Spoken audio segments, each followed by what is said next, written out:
Depois que João Batista foi preso, Jesus foi para Galileia pregando o Evangelho de Deus e dizendo: o tempo já se completou e o reino de Deus está próximo.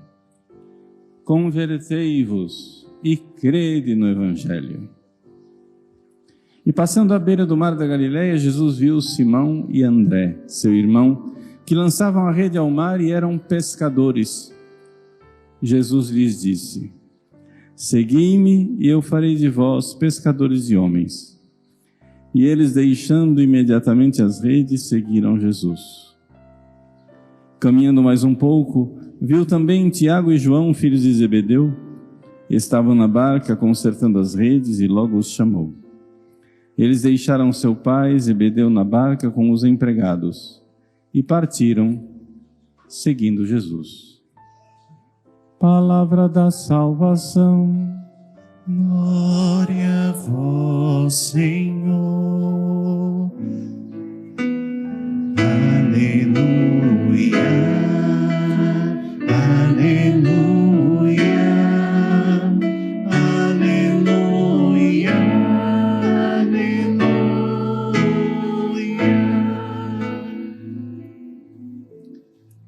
Meus queridos irmãos e irmãs, o Evangelho de hoje é um pequeno resumo de São Marcos a respeito do início da pregação de Jesus.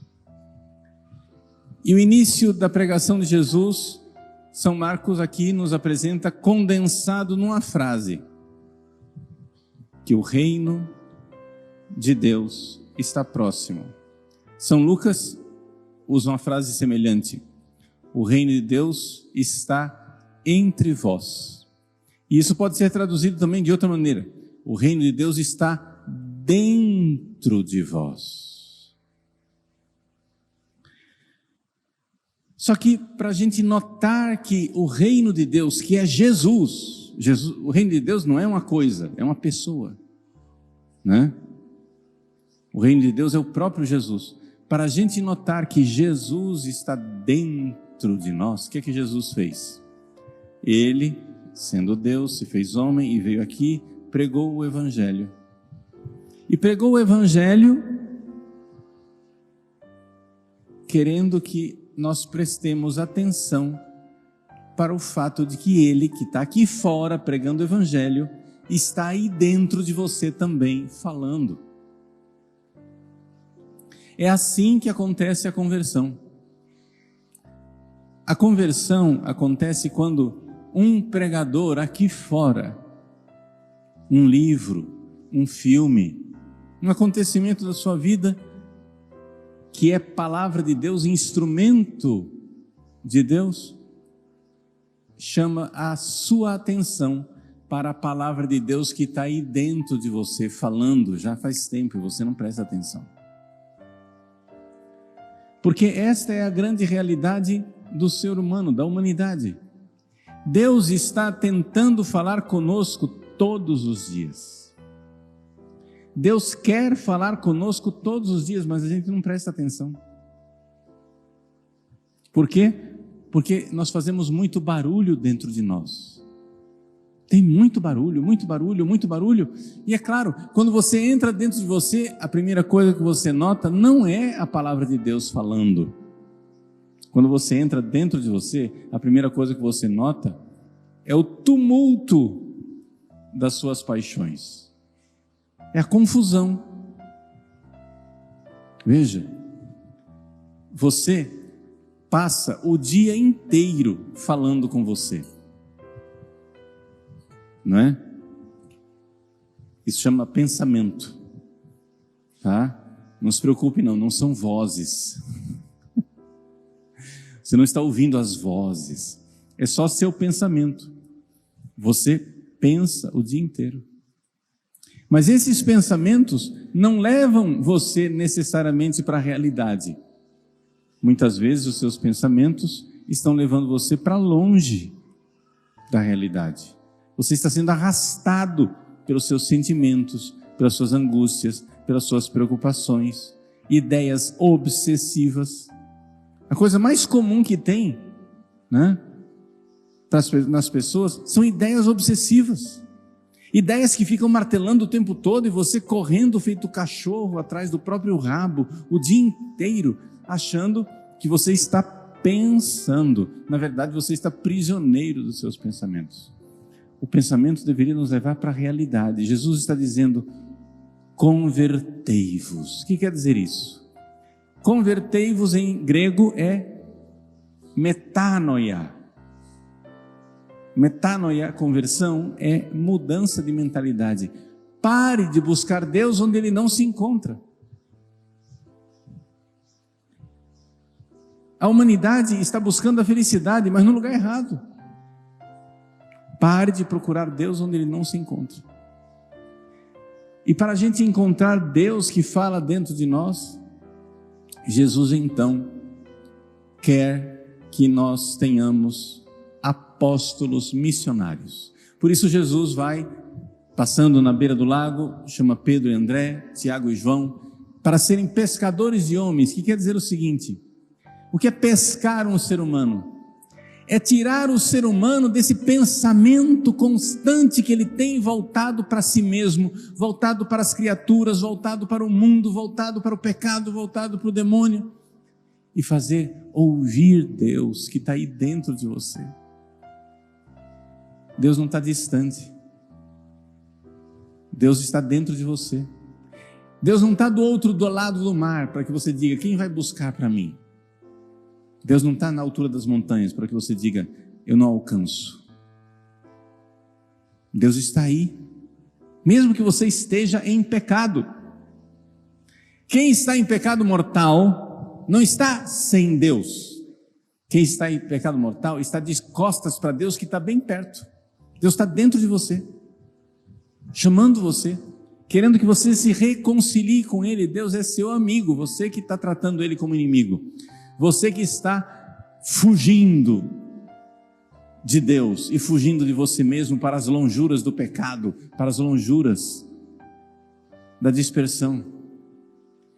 Então, nós precisamos, meus irmãos, evangelizar, e foi isso que a igreja fez desde o início.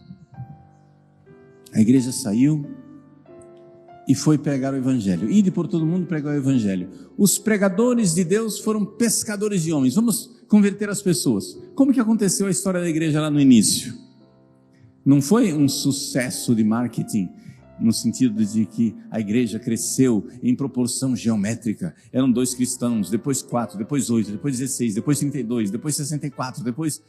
Vejam, isso daí não aconteceu. A igreja, no início, ela cresceu lentamente. Foi um crescimento orgânico. Isso nós sabemos com muita certeza através de historiadores, sociólogos que estudaram o início do cristianismo. Um famoso sociólogo chamado Rodney Stark, que não é cristão, infelizmente, né? Ele diz: eu acho o cristianismo muito bonito, mas não consigo crer. Mas ele investigou o cristianismo no início e chegou à conclusão de que o cristianismo não teve um crescimento explosivo. Foi orgânico, lento, porém consistente. Então nós temos que entender como é que se dá a verdadeira evangelização. A verdadeira evangelização não é uma explosão demográfica assim, de repente. Não. A verdadeira evangelização vai se dando, conquistando coração por coração, alma por alma, pessoa por pessoa. A tal ponto que, quando chegou um certo momento, os cristãos começaram a ser notados e começaram a incomodar. Começaram então as perseguições. Os cristãos eram ainda uma pequena minoria, mas já o diabo viu que aquilo era muito perigoso.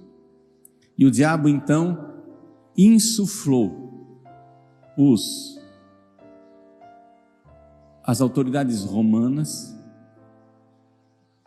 para perseguir e matar os cristãos. E assim aconteceu. Foi a primeira grande dificuldade da igreja. Aqui, matar os cristãos quer dizer isso. O diabo, a primeira estratégia dele foi eles estão crescendo, vou matá-los. Não funcionou. Não funcionou porque os cristãos, quanto mais você matava, mais eles amavam Jesus e mais morriam. Como usar a linguagem de Tertuliano, né? O sangue dos mártires era semente de novos cristãos. Quanto mais matavam, mais os cristãos cresciam. Então a primeira dificuldade que eles tiveram é, não, nós vamos matá-los. Não conseguiram. Então o diabo criou uma segunda estratégia. E a segunda estratégia do diabo na história da igreja foi a heresia. Vamos corrompê-los através de ideias falsas. Então vieram as grandes heresias, o gnosticismo, o arianismo, e quase conseguiram acabar com o cristianismo. A igreja reagiu, convocou concílios ecumênicos, condenou hereges, se purificou internamente. Ah, tá bom. Então o diabo disse, vou mudar de estratégia. E qual foi a estratégia? A terceira estratégia do diabo. A primeira foi matar, não deu certo. A segunda, corromper a doutrina, não deu certo. A terceira estratégia do diabo foi maus cristãos, cristãos corrompidos moralmente, na vida moral. Ou seja, eles continuavam crendo em Jesus, mas levando uma vida depravada. Adultério, concubinato, sobretudo padres e bispos que começaram a viver uma vida corrompida. Padres com mulheres, homossexualismo dentro do clero. E isso não aconteceu, gente, semana passada. Eu estou descrevendo para vocês uma realidade que aconteceu há 1000 anos atrás. Há 1000 anos atrás, São Pedro Damião, por exemplo, escreveu o Liber Gomorreanum, o livro a respeito de Gomorra, descrevendo a desgraça do homossexualismo no clero. Há 1000 anos atrás.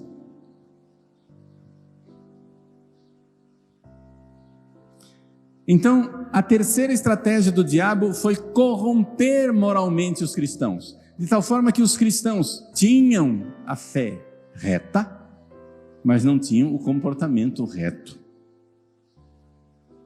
Não tinham moral. O diabo viu que isso também não funcionou. E então veio a estratégia mais terrível que nós estamos enfrentando até hoje. A estratégia de mundanizar os cristãos. Essa estratégia ela começou principalmente há 300 anos atrás, com mais ou menos na época da Revolução Francesa. E hoje ela vai se aperfeiçoando cada vez mais com nuances e requintes mais maravilhosos. Por quê?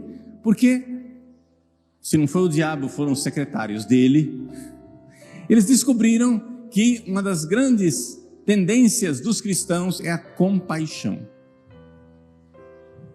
Então, vamos desorientar a compaixão dos cristãos para que eles tenham peninha, compaixão, pena de Satanás, pena dos demônios, pena dos pecadores, pena, mas uma pena desorientada.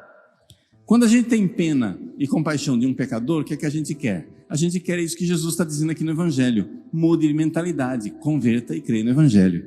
Essa é a verdadeira compaixão com o pecador. A verdadeira compaixão com o pecador é a conversão. Mas aqui, a compaixão desorientada, ela é desorientada por um sentimento de culpa. Um sentimento de culpa, uma neurose, onde o cristão se sente culpado de ter uma vida melhor, se sente culpado de ser diferente, se sente culpado de que com minha vida eu estou acusando o outro de pecado. Isso é um fenômeno que não é novo. Isso está escrito até no Antigo Testamento. O Antigo Testamento, né, os ímpios, os maus, os pecadores, diz assim: eis o justo, matemo-lo, porque não suportamos nem sequer vê-lo. Ora, você que é católico, você convive com a sua família. Veja, eu não estou dizendo que a sua família, né, é uma raça de pecadores incorrigíveis e tremendos, mas infelizmente nós sabemos que nas nossas famílias nós temos pessoas afastadas de Deus, sim ou não? Gente que não vem à missa, que não quer saber de Deus, que vive no pecado, etc, etc. Aí você vai ingenuamente, tira o seu tercinho, quieto no seu lugar, lá no sofá da sala, começa a rezar o terço. Antes você tivesse puxado uma arma, antes você tivesse xingado as pessoas, antes você tivesse feito alguma coisa de muito grave, as pessoas reagem olhando para você e dizendo: você acha que você é melhor do que nós? Lá vem o santo, lá vem a santa. A sua vida começa a ser uma acusação contra os outros. E o cristão compassivo e bondoso diz: nossa, é verdade, eu estou incomodando essa pessoa. Nossa, como é que eu faço? De fato, eu não sou melhor do que ele. Eu não posso me comportar como sendo melhor. E então o cristão, para se adaptar ao ambiente e não se sentir incomodado, começa a se mundanizar, perder a nossa identidade. Ou seja, perder a nossa identidade porque o mundo, secretário de Satanás, né? O mundo vem para nos acusar e dizer: mas você não é cristão? Você não é humilde? Como que você quer julgar os outros? Como que você quer condenar os outros? Como que você acha que você pode condenar alguém? Mas nós cristãos não estamos condenando ninguém. Quem julga é Deus. Ele é que é o juiz dos vivos e dos mortos. O que acontece, porém, é que a própria consciência do pecador fica julgando ele. Você que reza, lembra a ele que ele não reza.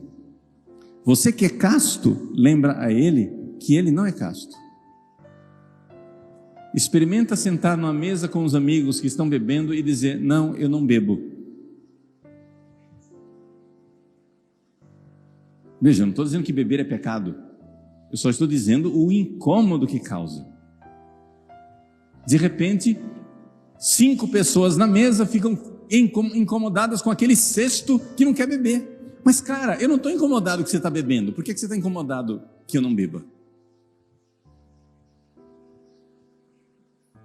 Eu não estou dizendo nada do seu adultério. Por que você está incomodado de eu ser fiel à minha esposa? Eu não estou dizendo nada de você não ir à igreja. Por que você está incomodado que eu vou à igreja? E assim é que, ao longo dos séculos, por essa falsa compaixão, cristãos vão cedendo e perdendo a sua identidade. Isso está destruindo a nossa identidade cristã. Nosso Senhor Jesus Cristo nos fez pescadores de homens. O que é um pescador de homem? Quer dizer o seguinte: você separa. Tem um cardume de peixe e você vai separando. Tira esse, põe para cá. Tira, você vai. O processo de evangelização é um processo de separação das pessoas do mundo. As pessoas têm que mudar de mentalidade e ficar diferentes. Os cristãos precisam saber, os católicos precisam saber: eu sou católico, eu sou diferente. Quando seu filho chega em casa e diz: papai, mamãe, todo mundo na escola faz assim, por que é que a gente não faz? Você diz: porque nós somos cristãos, nós somos católicos, nós cremos em Jesus. Ah, mas eles são católicos também. Mas é que eles não vivem.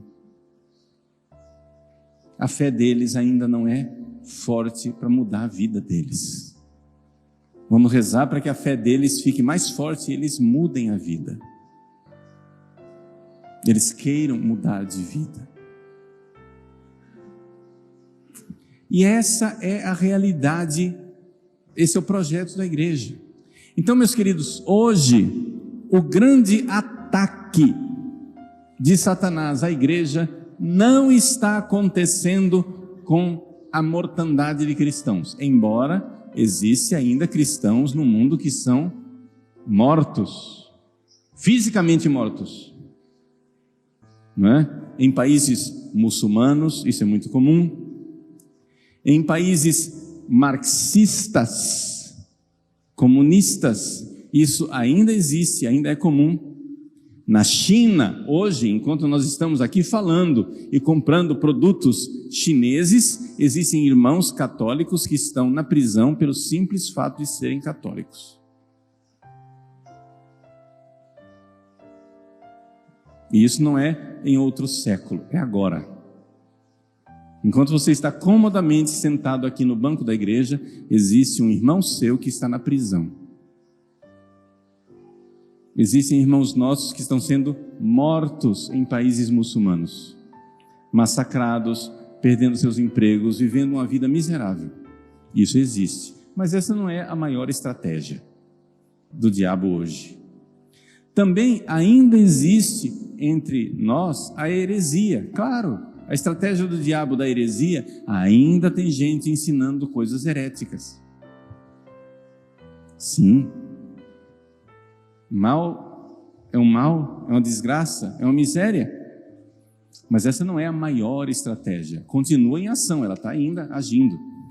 Também, ainda hoje, existem cristãos com má vida, contra testemunho. Sim, cristãos, muitas vezes, padres, bispos, com vidas depravadas. Mas essa não é a maior estratégia. A maior estratégia hoje é a seguinte: se você for igual a todo mundo, você não é melhor do que ninguém. Seja igual a todo mundo e nós vamos parar de matar você. Estratégia número 1. Seja igual a todo mundo e pare de acusar os outros de heresia. Estratégia número 2. Seja igual aos outros, seja igual a todo mundo e pare de querer uma vida moralmente reta. Estratégia número 3. Mas tudo isso é o resumo da estratégia número 4, ou seja, seja igual a todo mundo e você vai viver de boa. O diabo briga com você, o mundo briga com você, a carne briga com você porque você está querendo ser diferente. Ó, cristão soberbo que quer ser melhor do que os outros, seja humildezinho, ou seja, igual a todo mundo. Se você for igual a todo mundo, nós vamos parar de perseguir você. Mas isso é abandonar a essência do Evangelho. Jesus diz: o reino de Deus está dentro de você, incomodando você, dizendo a você: mude de mentalidade, ouça a palavra de Deus. E uma vez que você ouviu, você vai ser pescador de homens e vai fazer os outros ouvirem também. E aí nós vamos pescando um por um, e nós seremos uma fraternidade, porém aberta, não fechada.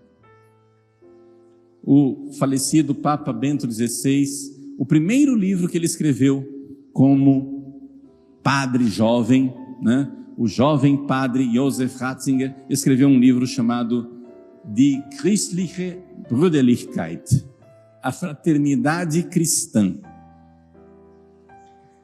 em que ele mostra que não tem sentido nenhum. É absolutamente absurda a ideia de que nós somos todos irmãos.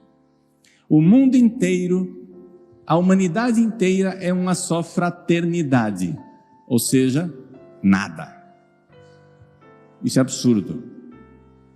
A fraternidade quer dizer o seguinte: esses daqui são meus irmãos cristãos, aqueles lá não são meus irmãos. Mas não é uma fraternidade fechada, é uma fraternidade aberta. Nós queremos que eles façam parte, então vamos lá e fazer os irmãos, fazer os irmãos, fazer os irmãos. Mas nós temos que manter essa identidade de fraternidade, essa identidade de sermos membros do corpo de Cristo. E onde está a identidade da Santa Igreja Católica?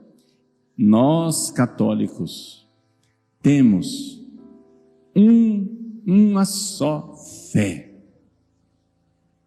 Portanto, doutrina tem que ser única, nada de heresia. Nós temos um só código moral. Se a gente não vive, a gente se converte, faz propósito, se emenda, vai no confessionário e diz: agora vai, vou mudar de vida. Nós temos uma só vida sacramental, os 7 sacramentos da igreja,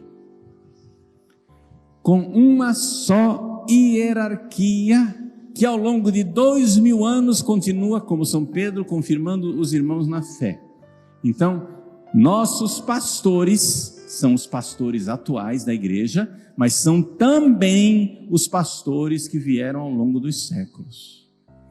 E os ensinamentos de todos eles, todos, nós somos pastoreados hoje pelos pastores vivos, mas existem pastores nossos que estão no céu, santos doutores que continuam com seus ensinamentos iluminando as nossas vidas.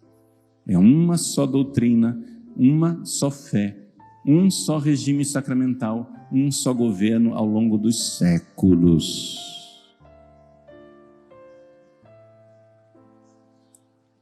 Movidos pela graça de Deus, caminhamos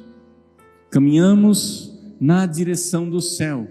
E esta é a fraternidade da Santa Igreja Católica, a fraternidade cristã. Existem bilhões de pessoas que não estão nessa fraternidade. Nós precisamos reforçar a nossa identidade.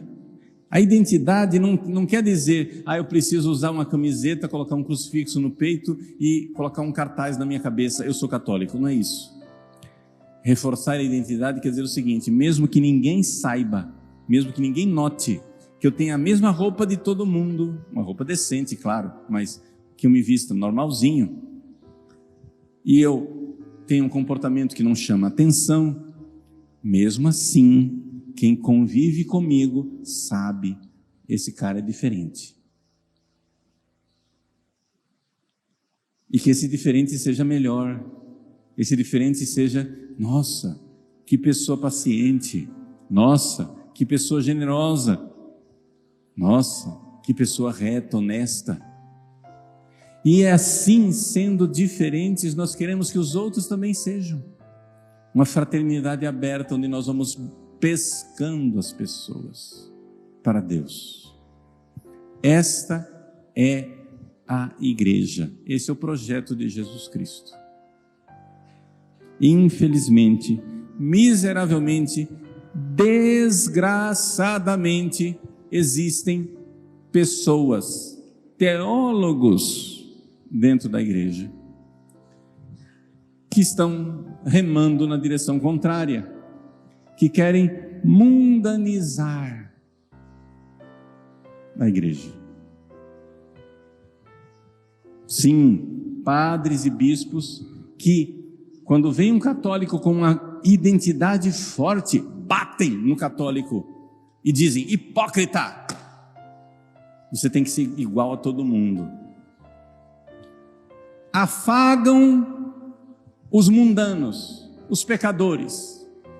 Vamos afagar os comunistas, os abortistas, as feministas revolucionárias.